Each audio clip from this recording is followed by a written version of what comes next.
Hi, do you use independent contractors to expand your team? Are they your team? If so, listen closely.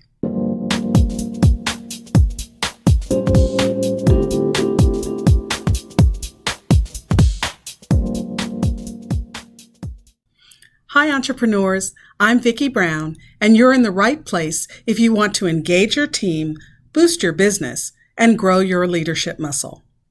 Today we're going to talk about the difference between an employee and independent contractor, specifically in California. Most of you know by now about the infamous Dynamex decision. It set the guidelines for independent contractors on its ear. A little background. There have always been a lot of different state and federal agencies interested in whether or not someone was classified as an independent contractor. The U.S. Department of Labor, the California Employment Development Department, heck, even the IRS. The main reason they care is because they want the payroll taxes.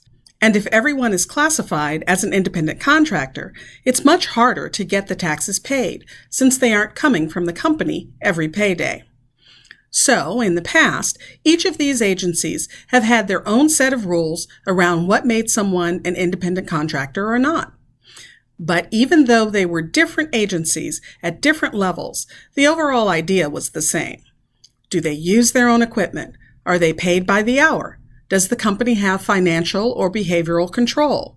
Are they an independent business? In short, are they being treated like an employee? Because if so, they probably are an employee. But then enter the Dynamex decision. Dynamex is a national same-day courier and delivery service. Now, before 2004, they classified their drivers in California as employees, but in 2004, they converted them back into independent contractors, mostly because it saved them money. Cue Charles Lee. He was a Dynamex employee, and just after he left the company, he filed a lawsuit alleging misclassification. The suit wound its way through the court system and eventually made its way to the California Supreme Court. The Supremes basically redefined the rules that determine independent contractor status. They narrowed everything down to 3 factors, the infamous ABC test. And in order to be classified as an independent contractor, the worker has to meet all 3 of the factors. Factor A, is the worker free from control and direction of the company? If this sounds familiar, it is. This is a version of the former qualification list. Factor C, is the worker customarily engaged in an independently established trade? Again, this is a version of the rules we had before. What's that you say? I skipped Factor B?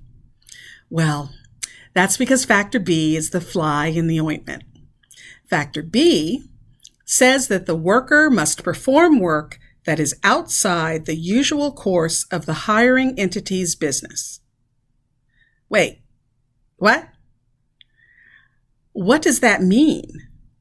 Well, it means if you're a salon owner and you have stylists that are independent contractors, they will not pass Factor B because styling hair is part of the usual course of business of a salon. And if you're a delivery service, drivers are core to your business, so they cannot be independent contractors. So, who could be an independent contractor? Well, the example that was given was if you're a retail store and you hire a plumber to fix the bathroom, the plumber can be an independent contractor because plumbing has nothing to do with your goods or services. Oh, one more thing.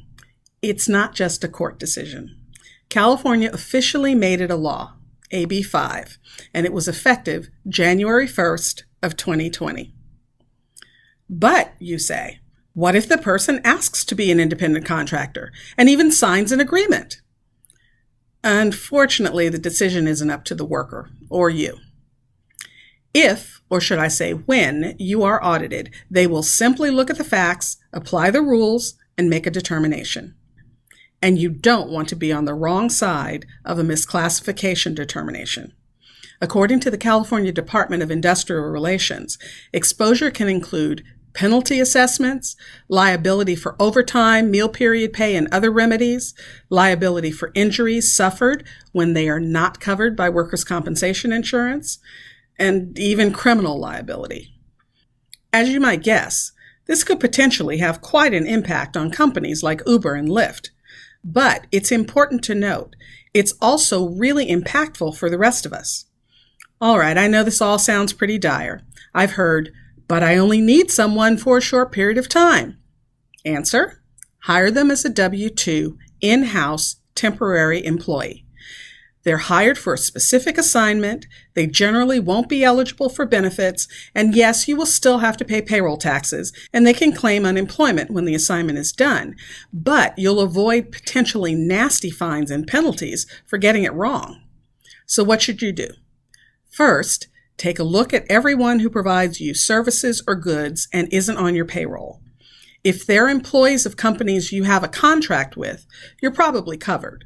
For instance, the FedEx driver is clearly FedEx's responsibility. But take a close look at single-person corporations and DBAs. Do they have employees? It really helps if they do. Do they carry all the required insurance? Are they liable for wage violations of their employees? Second, if you find people that are on the fence, speak with a labor attorney to figure out how they should be classified. And finally, if it's determined you have to bring them on board as employees, make sure you have them complete all the required documents in the right time frame.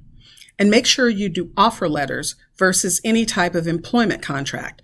You want to be sure the at-will status is intact, meaning you can fire them and they can quit anytime either of you wish. We have a great onboarding checklist in the links below. It'll guide you through the new hire process and gives you links you can use to download the actual documents you'll need for the package. If you found this information helpful, please subscribe and share. And remember, your inspired leadership is the secret sauce to having a high-performance team and a wildly successful business you'll love. See you next time on Leader's Journey.